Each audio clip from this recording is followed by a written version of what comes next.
बिस्मिल्लाहिर्रहमानिर्रहीम। अस्सलामुअलैकुम व्यूअर्स, मैं उम्मीद करता हूँ आप तमाम स्टूडेंट्स खैरियत से होंगे। मैं आपका computer science instructor Shahbaz Ali और मैं आपको वेलकम करता हूँ आपके अपने चैनल डिजिटल एजुकेशन पर। सबसे पहले हम अपने प्रीवियस लेक्चर का रिकैप कर लेते हैं। अपने प्रीवियस लेक्चर के अंदर हमने एक टॉपिक शुरू किया हुआ था सिस्टम थ्योरी के हवाले से, जिसके 4 कंपोनेंट थे, जिसमें अपने प्रीवियस लेक्चर के अंदर लास्ट 2 रिमेनिंग कंपोनेंट हमने डिस्कस किए थे, जैसे कि इन्वायरमेंट और कम्युनिकेशन के हवाले से हमने प्रीवियस लेक्चर में डिस्कस किया। अगर वो वीडियो आपने नहीं देखी है तो यहाँ पर आपको आई बटन शो हो रहा होगा, इसको प्रेस करें और जाकर वो वीडियो देख लें। अपने आज के लेक्चर को शुरू करते हैं, जिसमें हमारे पास हमारा आज का टॉपिक है टाइप्स ऑफ सिस्टम। आज के लेक्चर को शुरू करने से कबल आप तमाम व्यूअर्स से दरखास्त है, अगर आप चैनल पर नए हैं और आपने अभी तक चैनल को सब्सक्राइब नहीं किया तो जल्दी से चैनल को सब्सक्राइब करें और बेल आइकन को प्रेस करें। टाइप्स ऑफ सिस्टम क्या होता है? Systems can be broadly categorized into 2 types, namely natural and artificial systems। यानी systems को हम broadly 2 कैटेगरीज में, मेनली 2 कैटेगरीज के अंदर डिवाइड करते हैं, जिसमें से एक का नाम नेचुरल और दूसरे का नाम आर्टिफिशियल सिस्टम्स हैं। इन दोनों को वन बाय वन आगे जाकर डिस्कस करेंगे। Understanding the differences and the similarities between these types helps us apply the system theory across the various fields. यानी इन दोनों टाइप्स को समझने से इनके दरमियान जो डिफरेंसेस हैं और जो सिमिलैरिटीज़ हैं वो हमारी समझने से हेल्प होती है कि हम सिस्टम थ्योरी को अप्लाई कर सकें मुख्तलिफ फील्ड्स के अंदर। अब हम डिस्कस करने जा रहे हैं नेचुरल सिस्टम के हवाले से। Natural system are naturally build and occur in the nature without human intervention. यानी नेचुरल सिस्टम ऐसे सिस्टम को कहते हैं जो कि नेचर में खुद ब खुद एग्जिस्ट करते हैं, जिसमें इंसानों का कोई भी अमल दखल नहीं होता। अगर ऐसे सिस्टम की बात करें तो आपके सामने हमारा सोलर सिस्टम है, हमारी पूरी यूनिवर्स है, हमारे पास हमारा आसमान, ज़मीन, पहाड़, सितारे, ये सारे के सारे क्या हैं? ये सारे स्टूडेंट्स नेचुरल सिस्टम हैं जो कि खुद ब खुद वजूद में आ गए, यानी अल्लाह ताला इनको वजूद में लेकर आए। जबकि हमारे पास while artificial systems are created by the humans to fulfil the specific needs and the purposes. जबकि जो आर्टिफिशियल सिस्टम्स होते हैं जो कि बनाए गए किसकी तरफ से? इंसानों की तरफ से, जो कि फुलफिल करता है हमारी ज़रूरत को और हमारे मकासद को। यानी किसी भी ख़ास पर्पस को या मकसद को पूरा करने के लिए इंसान ने अपना खुद का सिस्टम जनरेट किया। ऐसे सिस्टम को बोला जाता है आर्टिफिशियल सिस्टम्स। इसमें जो बात याद रखने की मैंने आपके लिए अंडरलाइन की हुई है, आप इस बात को लाजमी याद रखें। अब हम डिस्कस करने जा रही हैं नेचुरल सिस्टम्स को। सवाल पूछा जा सकता है, what are the types of natural systems?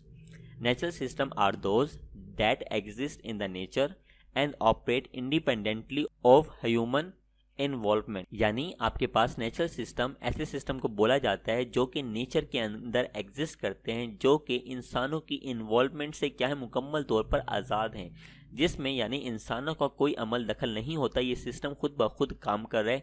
जिस तरह सूरज का मशरिक से निकलना, मगरिब में गरूब होना, हमारे पास दिन आ जाना, रात आ जाना, ये सारे के सारे क्या है, कुदरती सिस्टम है। इनका निज़ाम अल्लाह ताला के कंट्रोल में है और वो अल्लाह ताला के हुक्म से क्या कर रही हैं, रन कर रही हैं। They are governed by the natural laws and the processes. और इस पर क्या अप्लाई होते हैं? नेचुरल लॉज और प्रोसेसेस, यानी काम जो है वो अप्लाई होते हैं। Natural systems are of the various form. Natural system की बहुत सारी मुख्तलिफ क्या होती हैं, किस्में होती हैं, एंड साइजेस, और उनके मुख्तलिफ साइज होते हैं। फ्रॉम वेरी टीनी ऑब्जेक्ट्स, बहुत छोटे ऑब्जेक्ट्स भी हो सकते हैं, जैसा कि like atoms and cells in our body. हमारे जिस्म के अंदर सेल हो गया, एटम्स होती हैं, ये क्या है, बहुत छोटे ऑब्जेक्ट्स हैं और बहुत बड़े भी हो सकते हैं। टू अ वेरी ह्यूज, बहुत बड़े भी हो सकते हैं, लाइक फॉरेस्ट, जंगलात, ओशन, समंदर, एंड द कॉस्मोस, यानी आपके पास यूनिवर्स। जैसे कि आपको बताया, ये तस्वीर आपको बाकायदा तौर पर वाज़ेह कर रही है। ये सिस्टम क्या है? ये गैलेक्सी का सिस्टम है, ये एक नेचुरल सिस्टम है जो कि अल्लाह ताला के हुक्म से वजूद में आया। और दूसरी साइड पर आपको नजर आ रहा है स्क्रू गेज, जो कि एक आर्टिफिशियल सिस्टम है, जो कि इंसान ने अपनी जहानत से, जो अल्लाह ताला ने उसको अता की है, उसकी मदद से इसने ये सिस्टम क्या किया, अपनी ज़रूरत के अकॉर्डिंग किसी भी मकसद को पूरा करने के लिए बनाया। यानी इसका मकसद क्या, चीज़ों को नापना, ऑब्जेक्ट्स को नापने के लिए हमारे पास स्क्रू गेज बनाया गया, जो कि इंसानों के थ्रू बनाया गया है। अब हमारे पास कहता है बहुत बड़े भी हो सकते हैं, बहुत छोटे ऑब्जेक्ट भी हो सकते हैं, जैसा कि अभी आपको बताया। अब नीचे कुछ एग्जाम्पल डिस्कस कर रहे हैं। Followings are the examples of some natural system that exist in the nature. अब नीचे कुछ हम एग्जाम्पल डिस्कस कर रहे हैं नेचुरल सिस्टम की, जो कि क्या है, यूनिवर्स में एग्जिस्ट करते हैं। नंबर 1 जो कि आपके पास है physical system. Physical system are composed of the physical components and the governed by the laws of the physics, यानी फिजिकल सिस्टम आपके पास एक ऐसा सिस्टम है जो कि फिजिकल कंपोनेंट से मिलकर बना होता है, जिस पर फिजिक्स के लॉज जो होते हैं वो अप्लाई होते हैं। दे इंक्लूड द थिंग्स, इसमें वो चीज़ें शामिल होती हैं जिनकी रेंज फ्रॉम सब atomic particles items to planets, stars, galaxies and Cosmos, यानी ये यूनिवर्स का दूसरा नाम है। इस सिस्टम के अंदर आपके पास galaxy, stars, planet, atoms, atomic particles, इसकी रेंज आपके पास क्या है, इतनी है, जो कि आपके पास कौन सा सिस्टम है, फिजिकल सिस्टम है। Physical system like any kind of matter, किसी भी किस्म का matter, emerged from the interaction of electron, neutron, proton, जो कि मिलकर बना होता है किसकी मदद से, इलेक्ट्रॉन, प्रोटॉन और न्यूट्रॉन की मदद से, एंड सब एटॉमिक पार्टिकल और sub atomic particles which are governed by the electric and the atomic forces, जो कि इलेक्ट्रिक और एटॉमिक फोर्सेस की मदद से वजूद में आए हैं। फॉर एग्जाम्पल, मिसाल के तौर पर आपके पास एक हाइड्रोजन गैस है जिसको बनाने में इंसान का कोई अमल दखल नहीं होता। हाइड्रोजन जो गैस है वो एक इलेक्ट्रॉन, एक प्रोटॉन और एक न्यूट्रॉन से मिलकर बनी होती है, जिस पर जो फिजिक्स के लॉज होते हैं वो अप्लाई होते हैं और नेचुरल फोर्सेज जो होती हैं वो उस पर वैलिड होती हैं। ऐसे सिस्टम हमारे पास कौन से सिस्टम कहलाते हैं, फिजिकल सिस्टम कहलाते हैं, जिसमें हम डिस्कस करें एटम्स को, और एटम्स के हमारे पास बहुत टीनी पार्टिकल्स हैं, इलेक्ट्रॉन, प्रोटॉन और न्यूट्रॉन्स। अब हम डिस्कस करते हैं केमिकल सिस्टम्स को। Chemical system involves the substance and their interactions, transformations and the reaction। आपके पास केमिकल सिस्टम एक ऐसा सिस्टम है जो कि इन्वॉल्व होता है सब्सटेंस पर, उनकी आपस में अट्रैक्शंस पर, और उनका ट्रांसफॉर्म होना, यानी एटम से मॉलिक्यूल्स का बनना और उनकी बाउंडिंग होना, और फिर उसके बाद क्या होता है, उनका बाउंडिंग के बाद जो रिएक्शंस होता है, इस तरह के सिस्टम को बोला जाता है chemical system. They are governed by the laws of the chemistry, जिस पर क्या अप्लाई होते हैं, केमिस्ट्री के लॉज अप्लाई होते हैं। अब हमारे पास केमिकल सिस्टम क्या है, emerged from the physical systems. Chemical जो सिस्टम है वो फिजिकल सिस्टम से अमर्ज हुआ है, जिसमें क्या होते हैं, एटम्स होते हैं, molecules interact and bound according to the chemical principle forming the new substance, जिसमें आपके पास एटम्स और मॉलिक्यूल आपस में इंटरेक्ट करते हैं और उनके बाउंडिंग के नतीजे में आपके पास केमिकल प्रिंसिपल्स को अप्लाई करते हुए एक नया सब्सटेंस वजूद में आ जाता है। मिसाल के तौर पर आपके पास दो आइटम्स हैं, जैसे कि हाइड्रोजन हो गया और आपके पास ऑक्सीजन हो गया। अब हमारे पास हाइड्रोजन के अगर दो आइटम हो और हमारे पास एक ऑक्सीजन का हो, तो उससे मिलकर क्या बन जाता है, H2O बन जाता है, जो कि हमारे पास क्या है, पानी है। इसी तरह हमारे पास ये नहीं हो सकता कि H2 हो, O2 हो तो ये कोई और चीज़ ही बन जाएगी। तो दो आइटम्स का आपस में हम बाउंडिंग करवाने से कोई नया सब्सटेंस वजूद में आता है, ऐसे सिस्टम को बोला जाता है केमिकल सिस्टम। नंबर 3, अब हमारे पास है biological system. Biological system consist of living organisms and their interactions. Biological system आपके पास एक ऐसा सिस्टम होता है जिसमें जिंदा चीजें और उनका आपस में जो इंटरेक्शन होती है, ये आपके पास क्या होता है, कंसिस्ट होता है इस पर biological system.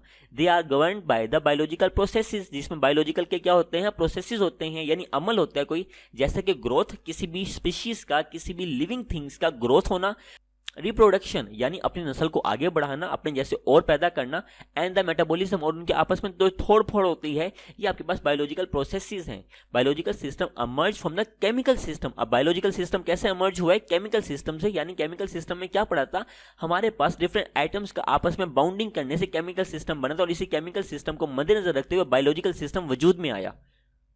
When molecules interact in a complex way, molecules का क्या आपस में इंटरेक्ट हुए बहुत ही पेचीदा तरीके से, टू फॉर्म लिविंग सेल, जिससे क्या हुआ, एक लिविंग सेल, जिंदा सेल वजूद में आया।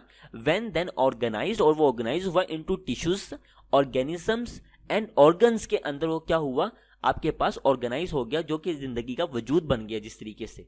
नंबर 4 हमारे पास है साइकोलॉजिकल सिस्टम। साइकोलॉजिकल सिस्टम एक ऐसा सिस्टम है, involves the mind and the behaviour, जिसमें हमारा दिमाग और हमारा जो बिहेवियर है वो शामिल होता है। दे इंक्लूड द थॉट्स, जिसमें हमारी सोच, इमोशंस, हमारे एहसासात के अंदर हमारा हंसना, हम क्या कहते हैं, हमारा खुश होना, हमारा रोना, यानी हमारा सैड होना, हमारे किसी के बात से अग्रेशन दिखाना, ये सारे के सारे एहसासात होते हैं। मेंटल प्रोसेसेस और हमारे दिमाग के जो प्रोसेसेस होते हैं, यानी अगर किसी गर्म चीज को मैं हाथ लगाता हूं तो फौरन मैं अपना हाथ पीछे कर लेता हूं, ये प्रोसेस है जो दिमाग में चल रहा है, और दिमाग हमारा ऑर्डर करता है हमारे वेरियस पार्ट्स को कि अब आपने ऐसे रिएक्ट करना है। And governed by the principle of psychology, जिस पर हमारे पास कौन से प्रिंसिपल अप्लाई होते हैं, साइकोलॉजी के प्रिंसिपल अप्लाई होते हैं। Psychological systems emerge from the biological system. Psychological system कहाँ से emerge हुआ है, बायोलॉजिकल सिस्टम से। When brains, physical and chemical processes gives a rise to thoughts, emotions and behaviours.